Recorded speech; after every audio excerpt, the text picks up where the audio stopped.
Hello and welcome back to this week's episode of MANCINIMA. Now, I'd like to preface this by saying I have got a bit of a head cold, so apologies if I sound a little bit rough during the presentation of this video. However, we've got a lot to get through, so let's crack on the best that we can. Based on Peter Benchley's 1974 best-selling novel, everybody knows the story of Steven Spielberg's 1975 version of a shark that terrorises a small community in Amity and the three men that set out on a boat to hunt it down.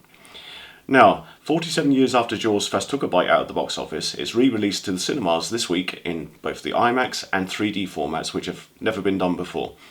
We haven't had the opportunity to see the IMAX version, so I can't really comment on that, but by all accounts it is a stunning 4K presentation. It doesn't quite fit the IMAX format from what I'm hearing, but as I say, I haven't seen it myself, so I would suggest you go out and take a look. If you've got an IMAX cinema near you, go and take a look at Jaws and see what you think. This review is based solely on the 3D conversion, which actually is quite superb. Shots in this new 3D conversion of Jaws, you will swear, were shot in 3D right back in 1975, and of course that wasn't the case because it was never intended to be in 3D. Masks stick out the screen, the shark lunges at you, some fantastic depth of field where you'll feel that you're on the boat with Brody, Hooper and Quint of course, and moments when you'll be submerged in the sea with the other victims around you just waiting for the shark to swim up at you. It really is an incredible job.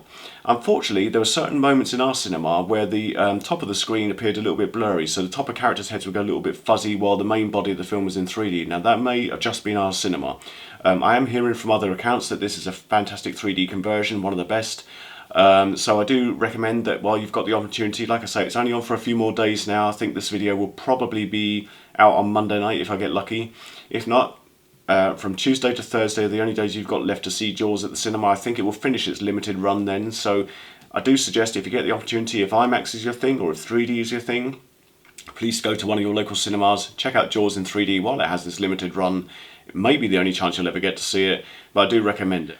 Set in the 1950s, See How They Run is a murder mystery starring Sam Rockwell as Inspector Stoppard and Saoirse Ronan as his partner Stalker, who is keen to solve the crime. That crime being the murder of Adrian Brody's director character, Leo Kopernik, who is attending the long-running play Agatha Christie's The Mousetrap with intention of turning it into a movie. Somebody takes offence at this, and it isn't long before Adrian Brody is off, setting the whole whodunit in motion. See How They Run is unfortunately a bit of a disappointment, the trailer suggesting it to be somewhat of a much more fun ride than was actually delivered. I was particularly looking forward to seeing Saoirse Ronan's character Stalker going after each of the murder suspects in turn and trying to arrest them as she does in the trailer. Unfortunately, this is spread out along the length of the movie and doesn't have the same impact as it does in that trailer, so I would suggest that probably if you want to enjoy this film, I'd watch the trailer rather than watch the actual full movie itself. Sam Rockwell's character, Inspector Stoppard, looks bored. Throughout the whole of the film he looks bored, he's walking around, he's mumbling, he looks like he'd rather be anywhere else. So yeah, I didn't really take to his character at all. It's very hard to kind of attach yourself to a character if you don't believe in them and you don't like them. The rest of the all-star cast are just wasted. I mean, there's some fantastic names in here. Reece Shearsmith for one of them, David Oleo, if I pronounced that right, I hope I have. Yeah, unfortunately they just look bored. I was expecting something much more fun. I like a murder mystery. I liked Clue when it came out. I like Robert Moore's version of Neil Simon's Murder by Death, which is an absolutely fantastic film starring Alec Guinness and another all-star cast. So if you want to see a really good murder mystery, I'd watch Murder by Death from 1976.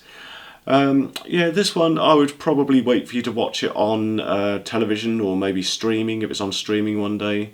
I wouldn't really waste your money going to the cinema to see this. It is a bit of a slog to get through. I know some people were saying, well, you're not really paying attention to it because it's supposed to be theatrical, but you know, seriously, bring the pacing up a little bit. It's such a slog to get through this movie. I saw people dozing off all around me in the cinema.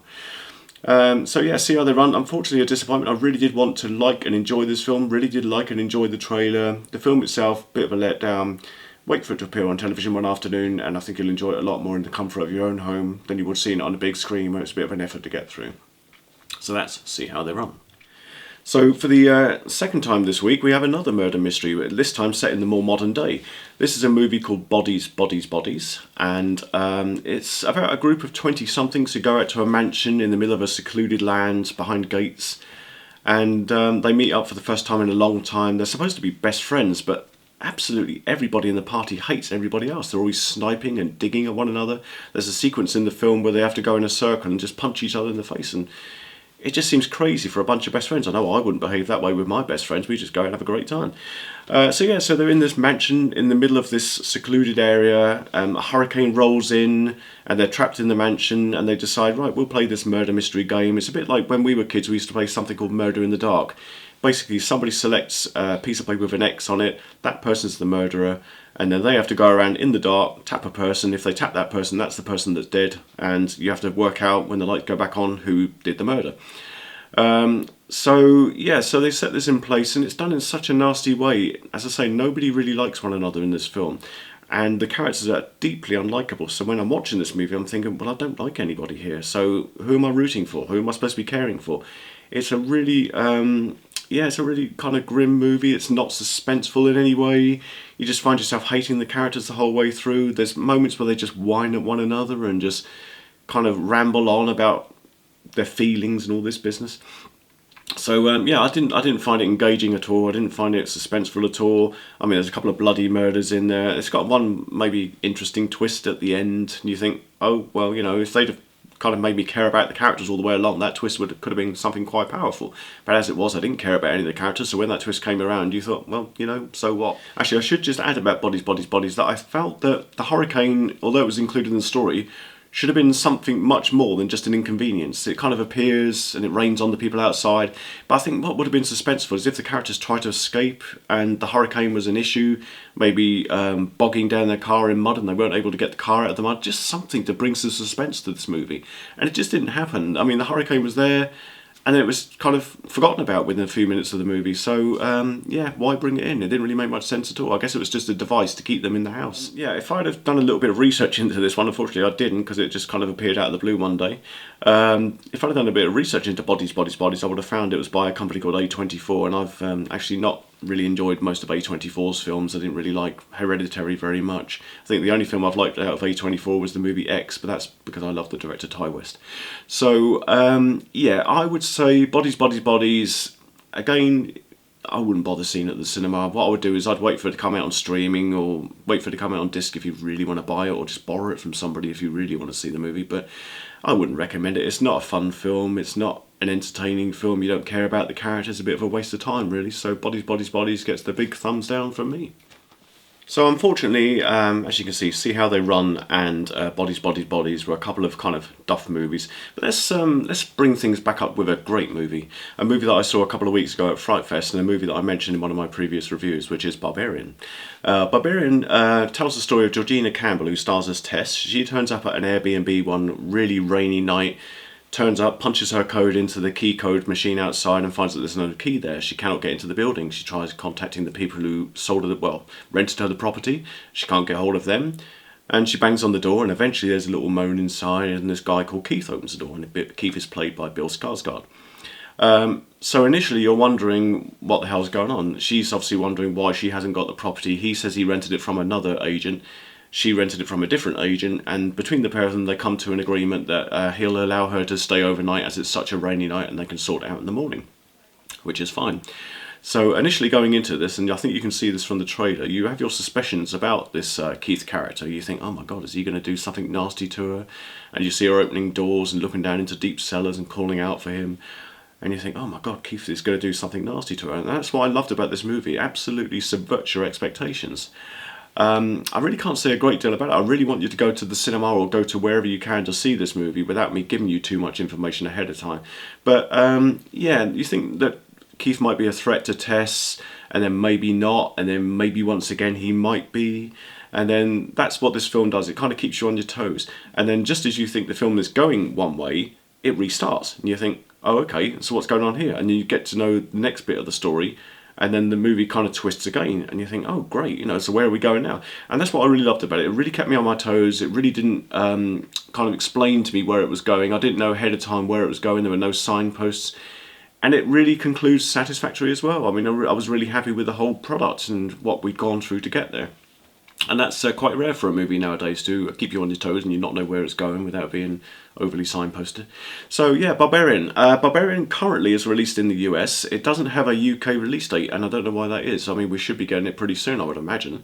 But there's no certificate for it on the BBFC website. Like I said, we saw it at Fright Fest a few weeks ago, and they didn't really know what was going on with it back then. They were hoping for a cinema release. It is a 20th Century Fox, or 20th Century Pictures as they're now called, or 20th Century Studios, one of those names they're using, production, so it will eventually wind up on the Disney Plus platform, but I would hope that they would put it out at the cinema first. So yeah, I mean, Barbarian is one that I really can recommend. Fantastic performances from all involved. Like I said, you don't know where you're going with it. It really keeps you on the edge of your seat. And that's one of my recommendations. Go and see Barbarian in any way that you can, but preferably at the cinema. Just want to wrap this video up by showing you the covers for the new Total Film issue. So we're heading into spooky season, of course, and all the horror movies are coming out now. We've just spoken about a couple there with Barbarian and with Bodies, Bodies, Bodies. And of course the big one of the Halloween horror season will be Halloween Ends. And Halloween Ends appears on the cover of Total Film magazine this month, or this upcoming month. You get two covers. You get subscriber cover if you subscribe to the magazine, which has just got Michael Myers stood alone with the Total Film text above him. However, if you buy the newsstand edition, you get Michael Myers and Laurie still on the cover. I would actually prefer to have the Michael Myers and Laurie cover, although I will get the subscriber cover because I am a subscriber. I just think it's a better picture. Sorry, Total Film, but I do. And I wish what you'd done is given us the Michael and Laurie, stripped all the text away from that one, and you could put all the text on one with Michael still on his own. So we would have ended up with a better cover. But yeah, so there you go. Total Film, Halloween Ends coming up in the next magazine. You'll also find Halloween Ends featured in the very next issue of SFX. I'll show you their back page, which is a little bit of a teaser of that. And of course, Halloween End features on the upcoming edition of Fangoria magazine. And of course, they've covered the last 3 Halloween movies from David Gordon Green. So if you're a Halloween fan like I am, I would get yourself on to your newsagent and get these magazines ordered, and they will be out soon. I think they're the November edition, even though it's October. So that is the end of our video for today. I'm sorry I've struggled on through. As you can see, I am struggling with my throat and with this head cold thing I've got going on. Thank you for spending the time to watch this video. Please give this video a big thumbs up. It really does help me. It makes me feel better if you do that. You know, help me get over my cold if you give me the thumbs up. Not up there. If you give me the subscribe as well, that would be fantastic. I really appreciate that. Everybody that subscribes to the channel, and I appreciate every single one of you. And if you could hit the notification bell when I do another one of these, hopefully in better health, you'll know when that comes out. This channel's got a variety of things. You've got these film reviews, you've got some dinosaurs. You know I love my dinosaurs. You've got a little bit of collectors, you've got a little bit of travelogues.